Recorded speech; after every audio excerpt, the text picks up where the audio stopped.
Hello everyone, welcome to visionary classes. So ये जो lecture again हम लेक्चर नंबर 3 तक पहुंच चुके हैं। ठीक है, वही यूसी नेट जो सितंबर का री एग्जाम हुआ था, करेक्ट, जो री एग्जाम हुआ था। And this paper was on 2nd of सितंबर 2024। ठीक है, तो इसको हम डिस्कशन कर रहे हैं और आगे भी करते रहेंगे जब तक ये खत्म नहीं हो जाता है। अभी तक हमने 10 क्वेश्चन डिस्कशन कर लिए हैं। आई होप कि उसमें आपको कुछ हद तक चीजें समझ में आई होंगी कि किस तरीके के क्वेश्चंस आए थे और किस तरीके से आपको उसको सॉल्व करना था। करेक्ट। अब देरी नहीं करते हैं, आगे के लेक्चर की ओर बढ़ते हैं ताकि इस लेक्चर को भी हम फ्रूटफुली आपके लिए प्रेजेंट कर सकें। तो चलते हैं इस लेक्चर को समझते हैं। सो देखो यहाँ पे जो पहला क्वेश्चन था वो क्या बता रहा था वो भी जानने की जरूरत है। काफी टफ क्वेश्चन था। This one was very tough. मतलब ये तो ऑब्वियसली मतलब टफ होगा ही होगा, क्योंकि जिन बच्चों ने एक्सेल पे काम नहीं किया है, those students who have never worked on Excel, वो इस क्वेश्चन को नहीं बना पाएंगे। ठीक है, मैं फिर बता रहा हूं, Excel is a important tool. Excel सीखो, कहीं से भी सीखो, बट एक्सेल सीखो, बहुत ही इंपॉर्टेंट, जरूरी है, एकदम जरूरी है। ठीक है, मॉडर्न लाइफ में एक्सेल सीखना बहुत जरूरी है। हर फील्ड में एक्सेल का यूज है and MS Excel is very important in every field, हर फील्ड में जरूरी है। ठीक है, बार बार समझा रहा हूं, तो इसको सीखने की जरूरत थी। तो ये क्वेश्चंस कुछ ऐसे पूछा गया था कि आपको एक टेबल दिया है और उसमें कुछ रोज हैं, कुछ कॉलम्स हैं, जो कि एक्सेल में होते ही हैं, रोज एंड कॉलम्स, और उनमें कुछ फंक्शंस लगाए गए थे जिससे आपको कुछ आंसर निकालना था। ये था क्वेश्चन। तो यहाँ पे हम देख सकते हैं कि ये एमएस एक्सेल का एक वर्कशीट दिया था जिसमें उसने बोला था कि इन सेल D18, ठीक है, D18 में, D18 सेल मतलब ये वाला सेल में, ठीक है, the value return by the function equal to sum ifs C18 double colon C23 B18 double colon B23 comma bracketed greater than 3 bracketed closed comma C18 23 C23 comma bracketed greater than 500 is, ये पूछा था। Correct. ये question बहुत ही मतलब ढांसू वाला question था एकदम से। मतलब बच्चों ने नहीं सोचा होगा कि एकदम से एक्सेल का क्वेश्चन डाल देगा। ठीक है, लेकिन यूसी नेट को तो भाई क्या कर सकते हो, यूसी नेट को तो चाहिए ऐसे क्वेश्चंस जाए ताकि वो आपको एलिमिनेट कर सके यूसी नेट लेने से। ठीक है, लेकिन हम करने नहीं देंगे। ठीक है, अगर आप थोड़ा सा एक्सेल की प्रैक्टिस कर लो तो बढ़िया से आपका चीज हो जाएगा। ठीक है, तो चलो चलते हैं। जैसे कि बात करते हैं सम इफ्स फंक्शंस की बात चल रही है यहाँ पे, सम इफ्स फंक्शन। तो कोई ये सम इफ्स फंक्शन में क्या हो रहा है ये जानने की जरूरत है। देखो, सम इफ्स का जो फंक्शन होता है क्या बोलता है, the sum if functions adds values from the cells amount colon. पहला जो फंक्शन था वो C18 से C23 के बीच में जो सेल्स का अमाउंट था, मतलब ये वाला, मतलब ये सारे जो डाटा थे इनको ऐड करने वाला था दैट मीट टू कंडीशन, मतलब उसमें भी कंडीशन लगा हुआ है कि किन वैल्यूज को वो ऐड करेगा। ओके, तो वो बोलता है the quantity B18 and B23 must be greater than 3। ये जरूरी था, ग्रेटर देन 3 होना जरूरी था। ठीक है, B18 मतलब B18 वाला ये है B18, नहीं ये है B18, ठीक है, और B23 तो ये है। समझ रहे हो, मतलब ये भी थोड़ा जानने की जरूरत है कि मतलब B18 मतलब B वाला कॉलम और 18 नंबर वाला रो, इसका मीनिंग ये होता है। उसी तरीके से B19 ये है, B20 ये है, B21 ये है एंड B22 ये है।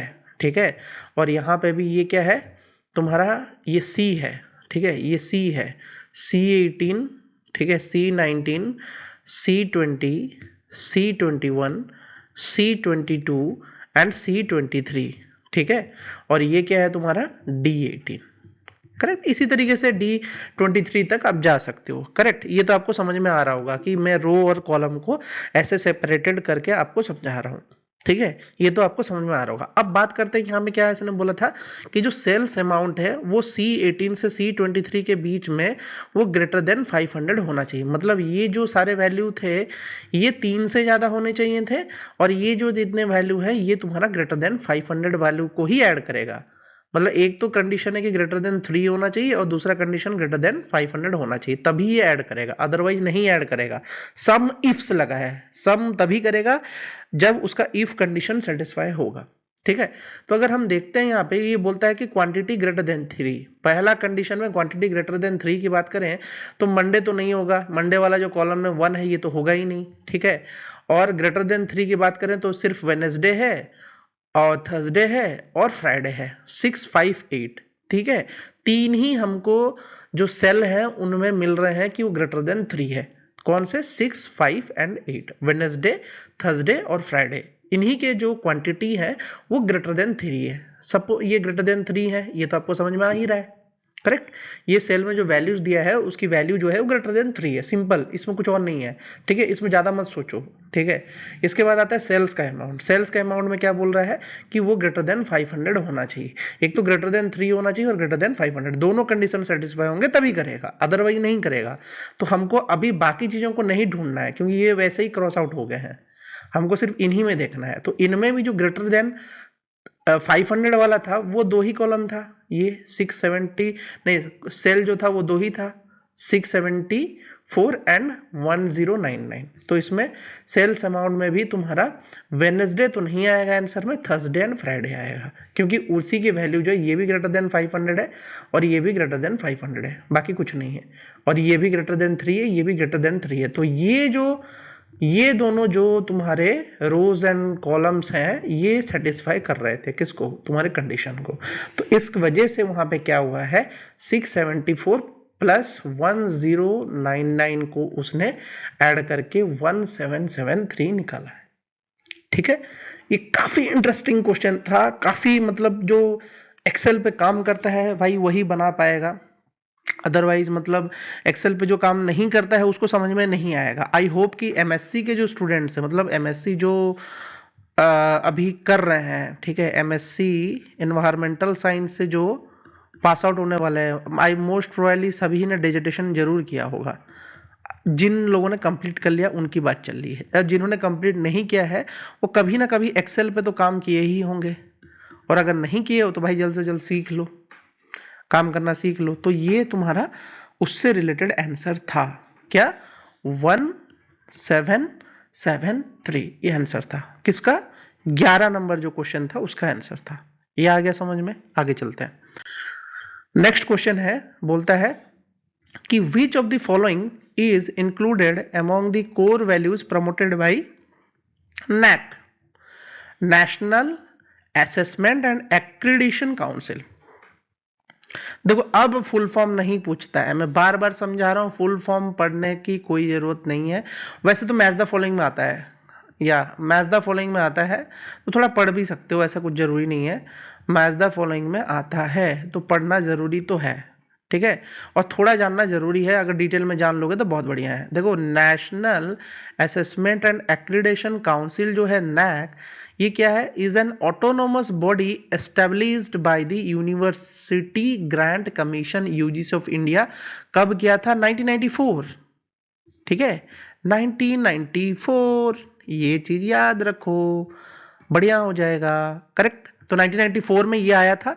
इसका जो प्राइमरी गोल था, it's primary goal is to assess and accredit the institution of higher education in India to ensure and enhance the quality of education. जो कि हाल फिलहाल में हम देख रहे हैं कि जो इंडियन का एजुकेशन सिस्टम वो काफी डिग्रेड कर जा रहा है, लेकिन आया इसीलिए है NAAC। ठीक है, वो तो मतलब स्कूल्स की मिली भगत है कि बहुत सारे स्कूल्स जो हैं आज के डेट में वो अपने जो पढ़ाई है और अपना जो उनका जो स्टेटस है, ठीक है, वो बहुत जगह में फेक तरीके से दिखाया जाता है। फेक फेक तरीके से दिखाया जाता है। इस वजह से नैक कमिटी को पता ही नहीं चलता है कि मतलब क्या उस कॉलेजेस या यूनिवर्सिटी में सही तरीके से पढ़ाई हो रही है या नहीं हो रही है। ठीक है, अमूमन बहुत सारे प्रोफेसर होते हैं जिनके बारे में पता भी नहीं होता है, वो मतलब वो अभी अभी रिक्रूट हुए होते हैं, उन्होंने कोई लेसन्स भी नहीं पढ़ाए होते हैं। ऐसा भी कंडीशंस हैं कुछ कुछ यूनिवर्सिटीज़ में जो इंडिया की हालत है। And I am very very sorry for this thing I want to saying in this video, लेकिन बट ये हो रहा है। ठीक है, मतलब जिस दिन नैक की टीम आती है उसी दिन एक्टिव हो जाते हैं और उसी दिन सारा का सारा काम करते हैं। ठीक है, ये जो कि गलत है, जो कि ऑब्वियसली गलत है। Otherwise there are some good universities, central university जितने भी हैं भाई बहुत अच्छे हैं। ठीक है, central universities are very good. Central universities की बात करूं तो उनके स्टैंडर्ड्स काफी अच्छे हैं, मतलब एज कंपेयर टू दूसरे स्कूल्स जो भी हैं हमारे यूनिवर्सिटीज वगैरह या कॉलेज वगैरह या स्कूल वगैरह है, उनसे थोड़ा अच्छा है। ठीक है, थोड़ा ही अच्छा है मैं मानूंगा, क्योंकि वहां पे भी आजकल होने लगा है problem, but this is the thing that you should know. ठीक है, तो ये हो रहा है, नैक के अंडर ये ऑपरेट करता है। फिर क्या आया, फिर बोलता है देखो यहाँ पे उसने ऑप्शंस दिए था कि इनका जो कोर वैल्यू है वो किस चीज से जुड़ा हुआ है। तो अगर नैक की हम बात करते हैं तो इसमें ये बोला है कि पहला जो पॉइंट है वो framing the national education protocol. ठीक है, नैक एक्चुअली में does not directly engage in framing the national education protocol. ठीक है, जैसे कि एनईपी वगैरह वो नहीं करता है। ठीक है, it focus on the quality assessment and accreditation of the higher education institution, मतलब सिर्फ मार्किंग स्कीम है ये।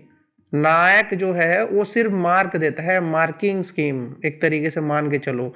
हर यूनिवर्सिटी और हर जो कॉलेज है उसको ना मार्किंग स्कीम के अंडर लाके मार्क देता है। ठीक है, तो marking scheme, not a core value. ठीक है, फिर क्या आता है, promoting the religious education, religious education को प्रमोट करता है। NAAC is a secular organisation and does not promote religious education, नहीं करता है भाई। Emphasis on academic quality and inclusivity. ठीक है, ये इसके कोर फैक्टर्स नहीं है। फिर आता है टोटल प्राइवेटाइजेशन ऑफ एजुकेशन, ये भी एडवोकेट नहीं करता है। टोटल प्राइवेटाइजेशन को तो बिल्कुल ही नहीं करेगा भाई नैक। ठीक है, it supports quality education in both public and private sector, दोनों में विदाउट बायसनेस। ऐसा कुछ नहीं होता है। ठीक है, ये इसको अगर एक्रेडिशन देना है, मतलब A++ ट्रिपल प्लस अगर एक्रेडिशन देना है तो दोनों को देगा। सेंट्रल लेवल के जो पब्लिक कॉलेजेस हैं या पब्लिक यूनिवर्सिटीज है उनको भी देगा, और साथ ही साथ प्राइवेट वाले जो है उनको भी देगा, दोनों को देगा। ठीक है, नैक जो है वो दोनों को सेम मार्किंग स्कीम देगा अगर उनकी क्वालिटी अच्छी है। करेक्ट। फिर आता है तुम्हारा fostering the global competitiveness among the students and teachers, this is a core value of NAAC, क्योंकि it focuses on the equipping the students and teachers with skills and knowledge to compete the global as mentioned in the NAACS frameworks। ये बहुत ही जरूरी चीज है, ये सही बात है यार। ग्लोबल लेवल पे अगर कंपटीशन नहीं करेगा इंडिया, आज के डेट पे अगर ग्लोबल लेवल पे कंपटीशन नहीं करेगा तो क्या फायदा है बताओ। कंपटीशन करने के लिए हमको क्या चाहिए, इनोवेशंस चाहिए। ठीक है, जैसे आप जैसे जो बच्चे हैं वो बहुत अच्छे से पढ़ाई करोगे, यूसी नेट क्लियर करोगे और कुछ नए चीजें इनोवेट करोगे and you will bring something to the society. Society में कुछ चेंज लाने की आप कोशिश करोगे तो उससे क्या फायदा होगा, उससे सोसाइटी को बहुत बड़ी अपॉर्चुनिटी मिलेगी कि वो अपने आप को चेंज कर सके। ठीक है, तो ये चीज जो है वो काफी इंपॉर्टेंट है। As we can take example from Copenhagen. Copenhagen जो है इंडिया वर्ल्ड की सबसे क्लीनेस्ट सिटी है। ठीक है, उन्होंने कुछ तो अलग किया है भाई, कुछ तो पढ़ा है, कुछ तो उनकी एजुकेशन में चेंजेस आए हैं कि जिसके वजह से वो आज इस डेट पे खड़े हैं। ठीक है, और हमारे इंडिया में अभी भी पॉल्यूशन का रेट जो है वो काफी हाई है। तो ये सब चीजें जो है कहां से आएगा, जब तक हम ग्लोबल कंपिटेंसीज जो है वो स्टूडेंट और टीचर के बीच में नहीं लाएंगे तब तक ये प्रॉब्लम होता रहेगा। तो इस चीज पे ध्यान देना है। करेक्ट, ओके, चलो आगे बात करते हैं। Qualitative research makes use of. ठीक है, बात करते हैं क्वालिटेटिव रिसर्च की। Qualitative research is focused on exploring and understanding the human experiences, opinions, behavior in depth. It often uses non-numerical data such as interviews, observations, textual analysis to uncover the patterns and meanings। सही बात है, qualitative research में आप patterns देखते हो ना। जैसे कि मैं अगर बात करूं क्वालिटेटिव रिसर्च में, क्वालिटेटिव थोड़ी है, क्वालिटेटिव है। अगर ऐसे प्लॉट दिया है और आपको प्लॉट में पूछा है कि मतलब टाइम के साथ इनकम दिया है कंट्री का, ठीक है, इनकम सोर्स दिया है टाइम के साथ। तो ये जो इंक्रीज हो रहा है दोनों में, इसके बारे में तो आपको पता ही है, this you know, income and time, these are two things that we correlating in this graph. तो इस ग्राफ से भी आप बता कर सकते हो कि क्या चल रहा है देश में, क्या नहीं चल रहा है, ठीक है। तो यही बात है, नॉन न्यूमेरिकल डाटा, इसमें कोई डाटा नहीं दिया होगा, सिर्फ ग्राफ चार्ट दिया होगा, तो इसमें भी आप बता कर सकते हो। इंटरव्यूज वगैरह भी होते हैं, क्वेश्चनर्स वगैरह होते हैं जिससे ऑब्जर्वेशंस मिलते हैं, तो उससे भी आप पता कर सकते हो, ठीक है। ये सब तुम्हारे क्वालिटेटिव रिसर्च की जो फंडामेंटल प्रिंसिपल्स है उसमें मेंशन्ड है, ठीक है। अब हम बात करते हैं स्केलिंग की। तो स्केलिंग की जब बात करते हैं, स्केलिंग क्या बोलता है, scaling involves assigning the number to a represent the intensity of attribute or opinion commonly used in quantitative research, जैसे कि लिकर्ट स्केल, ठीक है, स्ट्रांगली एग्री और स्ट्रांगली डिसएग्री वाला फंडामेंटल चीज सिखा रहा है। लिकर्ट स्केल में स्ट्रांगली एग्री, डिसएग्री, ये सब सिखा रहा है। तो ये एक तरीके का मतलब क्वांटिटेटिव में आता है, तो this is not a qualitative research, ठीक है। Factoring the refers to the statistical method like factor analysis which identify the underlying variables और डायमेंशन इन क्वांटिटेटिव डाटा, ये भी नहीं आएगा, करेक्ट, ये भी नहीं आएगा। फिर आता है रिप्रेजेंटेटिव कोटेशंस। देखो ये एक हॉलमार्क है, ठीक है, जैसे कि गोल्ड है, गोल्ड को हॉलमार्क देते हो ना, गोल्ड जो लाते हो 24 कैरेट का, उस 24 कैरेट का जब गोल्ड खरीदते हो वो क्या होता है, हॉलमार्क वाला खरीदते हो, ठीक है। ऑब्वियस सी बात है, बहुत सारे लर्नर जो होंगे वो मैरिड होंगे, तो जो भी लर्नर्स मैरिड हैं उनको तो पता ही है कि 24 कैरेट का जो गोल्ड लाते हैं हमेशा उसमें एक हॉलमार्क होता है, that hallmark represents the quality of that gold. उसी तरीके से क्वालिटेटिव रिसर्च में क्या होता है, हॉलमार्क की जब बात आती है तब उसमें रिप्रेजेंटेटिव कोटेशंस दिए जाते हैं, ठीक है, जो कि हम रेफर करते हैं, जैसे कि हम साइटेशन करते हैं, that is a representative quotation. हम साइट कर रहे हैं कि हमने ये डाटा यहां से लिया है और इसमें इन्होंने ये चीज बोला है, ठीक है। The quotation helps to give a voice to the participant and demonstrate the depth and richness of the data. हमने जो डाटा प्रेजेंट किया है उसका साइंटिफिक पर्पस, वो क्यों आया है, उसके पीछे का क्या कारण है, these are very important to demonstrate the depth and richness of the data that we are presenting in a research, ठीक है, समझ में आया। अब बात करते हैं एसपीसीएस, एसपीएसएस। एसपीएसएस क्या होता है, statistical package for social science, is a software tool for analysing the quantitative data. ये भी क्वांटिटेटिव डाटा को एनालाइज करने के लिए ही आता है, ठीक है, which manage to mixed method research data, ठीक है। इसमें बहुत सारे प्रोसीजर्स आप देख सकते हो, क्वालिटेटिव रिसर्च और क्वांटिटेटिव रिसर्च के जो अलग अलग एग्जांपल्स हैं वो आप चेक कर सकते हो। तो एसपीसीएस भी तुम्हारा क्वांटिटेटिव रिसर्च का ही पार्ट है, क्योंकि इसमें भी सॉफ्टवेयर के द्वारा एक स्टैटिस्टिक्स यूज किया जाता है ऑन द क्वांटिटेटिव डाटा। तो एसपीसीएस नहीं होगा, फैक्टरिंग नहीं होगा, स्केलिंग नहीं होगा, your answer is representative quotation, ठीक है, समझ में आ गया। चलो आगे चलते हैं। अब बात करता है, देखो ये बोलता है response of the participants who are well aware of the fact that they are being studied is considered.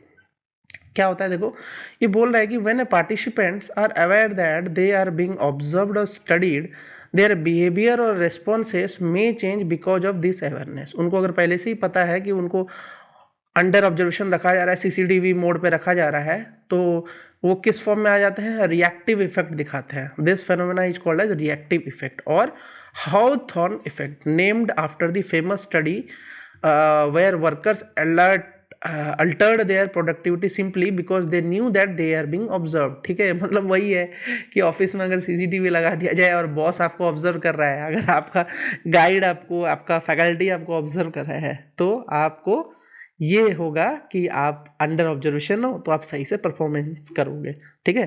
जैसे कि मेरे ही लर्नर्स की बात करता हूँ, आप में से बहुत सारे लोग पढ़ भी रहे हो या नहीं पढ़ रहे हो, वो मेरे को कैसे पता चलेगा, अगर आप मेरे को उस तरीके का रेस्पॉन्स दोगे कि हाँ मैं सर पढ़ रही हूँ या मैं पढ़ रहा हूँ और ये रहे मेरे नोट्स, ठीक है।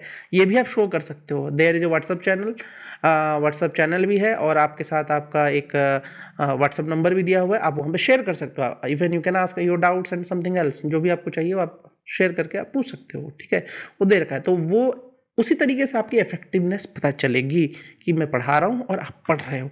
तो इसी तरीके से अगर पार्टिसिपेंट्स को पहले ही पता है कि उसको ऑब्जर्व किया जा रहा है, then he will show a reactive effect, correct.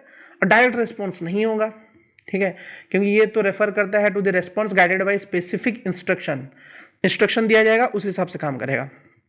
Intentional response नहीं होगा क्योंकि ये डिलिबरेटली होता है, पर्पसली होता है, तो ये नहीं होगा। डिजायर इफेक्ट नहीं होगा, this is not recognised in terms of context of participants response behaviour, ये आता ही नहीं है पार्टिसिपेंट्स का रेस्पॉन्स बिहेवियर में। तो आपका आंसर सिर्फ रिएक्टिव इफेक्ट होगा and this is the answer of your question, correct. चलो आगे चलते हैं। देखो यहां पे बोलता है which of the following are the different types of ethnography, इनमें से कौन एथोनोग्राफी जो है वो अलग तरीके से काम करता है, ठीक है। डिफरेंट टाइप्स ऑफ एथोनोग्राफी, सबसे पहले जरूरी चीज वर्ड आता है एथनोग्राफी, इसको जानने की जरूरत है, बहुत बार यूज किया जाता है।